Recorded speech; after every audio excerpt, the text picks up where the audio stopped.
Bonjour à toutes et à tous, bienvenue pour cette nouvelle vidéo de François-Émile. Pour ceux qui ne sont pas encore abonnés, je vous propose de le faire, puis de cliquer sur la cloche pour être averti quand je sors une nouvelle vidéo. Et si vous me mettez un pouce vers le haut, cela me fera plaisir.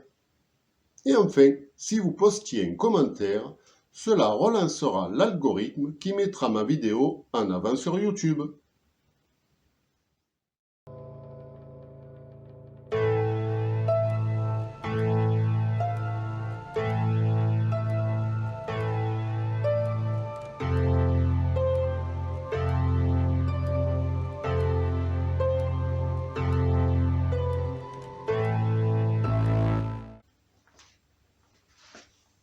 Bonjour à tous. Dans cette affaire, il est question de la santé publique. C'est pourquoi, ce procès se tiendra à huis clos. Cher maître, veuillez commencer votre plaidoirie, je vous prie.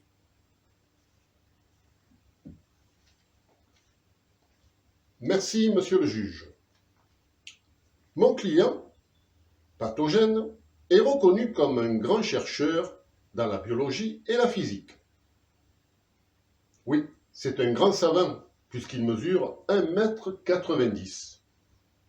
La science a même reconnu ses prouesses lors de la pandémie du Covid-19, car le professeur Eugène s'était distingué en refusant de se faire administrer le vaccin, car Pathogène avait déjà travaillé dans une quincaillerie. Et donc, il savait très bien, par son expérience, que le vaccin ne valait pas un clou. Le professeur a adouci les tâches fastidieuses d'ouvriers comme les bûcherons, en inventant un appareil de coupe révolutionnaire au laser. Je suis désolé mais, la communauté scientifique a quand même émis quelques réserves sur ces résultats en général. Oui, on lui a souvent reproché que ses recherches ne mènent à rien, que c'est jeter l'argent du contribuable par la fenêtre. Mais je rappelle pour sa défense que Pathogène est un savant, et dans cette optique, il est payé pour chercher, pas pour trouver. Mais cher maître, si vous alliez droit au but concernant l'affaire qui nous concerne aujourd'hui. Oui, monsieur le juge, j'y viens, mais je tenais à poser les bases afin que les jurés connaissent le caractère spécial de l'accusé. Donc, le professeur Eugène a récemment été inculpé dans une affaire de vaccin top secret. Mais c'est une énorme méprise. Les laboratoires Barrault et Fils avaient confié la synthétisation de leur secret mélange au grand professeur Pathogène, car ils savaient qu'il était apte à cette tâche spécifique. Et Pathogène était très occupé à d'autres travaux aussi importants. Il avait notamment été mandaté par la Défense nationale pour construire un module d'invisibilité. C'est un travailleur acharné, croyez-moi.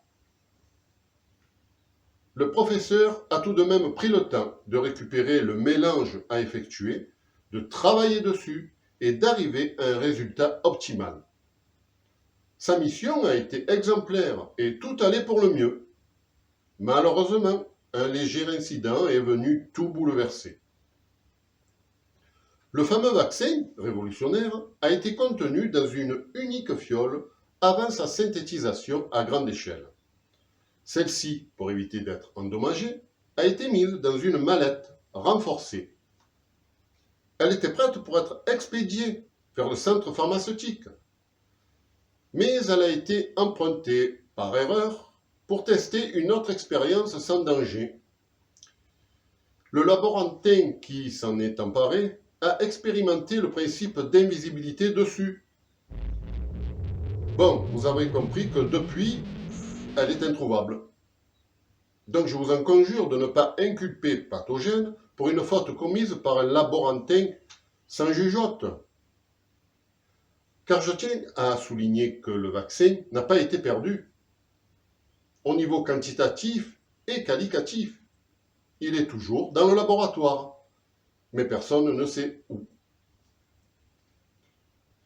Voilà, monsieur le juge, J'ai tout expliqué pour tenter de prouver que mon client, le professeur pathogène, n'y est pour rien et qu'il n'y a pas eu destruction de biens appartenant au laboratoire Barreau et Fils. C'est simplement que le produit est introuvable. Mais un jour prochain, je ne doute pas que le professeur, fidèle à son esprit d'imagination, inventera un appareil pour détecter ces objets invisibles. Ils pourront enfin être récupérés par leur propriétaire. Cela fera plaisir à l'employé du ménage pour retrouver son chariot, au facteur pour sa mobilette et au concierge pour retrouver sa voiture. Et à moi aussi pour pouvoir enfin lire les pages de mon code pénal. Bon, merci Maître Gnome pour votre plaidoirie. Cela amène, il est vrai, une explication mais en aucun cas libère votre client de ses responsabilités.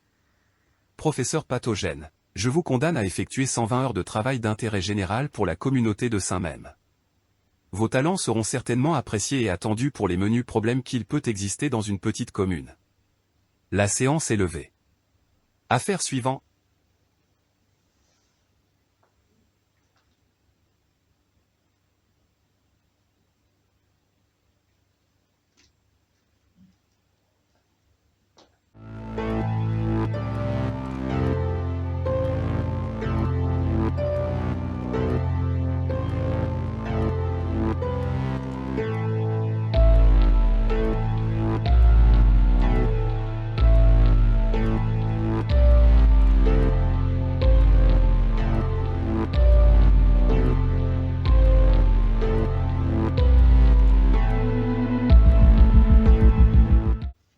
Et en attendant le prochain épisode, n'oubliez pas de regarder derrière vous et d'être sur le qui-vive.